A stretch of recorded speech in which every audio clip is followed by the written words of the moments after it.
એક તરફ Surat police commissioner Ajaykumar Tomar નો ડ્રગ્સ ઇન સિટી કેમ્પેઇન ચલાવી રહ્યા છે, તો બીજી તરફ શહેરમાં ઘરોમાં પણ ડ્રગ્સ વેચાવા લાગ્યું છે.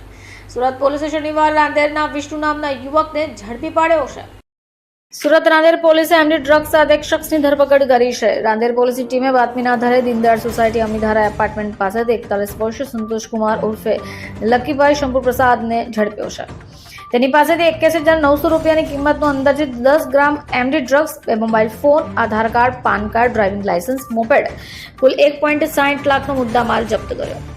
પોલીસે ડ્રગ્સનો જથ્થો આપનાર વસીમ શેખ, મોહમ્મદ સદામ, ઇમરાન ઉર્ફે ઇમુ સૈયદ, ફારૂક ઉર્ફે અલી પઠાણને વોન્ટેડ જાહેર કર્યા છે.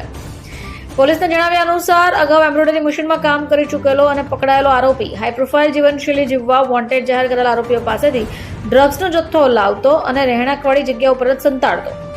પોતાની મોપેડ મારફતે શહેરના અલગ અલગ વિસ્તારમાં ફરી અવરું જગ્યાઓને ટાર્ગેટ બનાવી ચોરી છુપેથી મેફ્ટ્રોન ડ્રગ્સનો વેપલો પણ કરતો હતો. બ્યુરો રિપોર્ટ, ચેનલ આઈ વિટનેસ.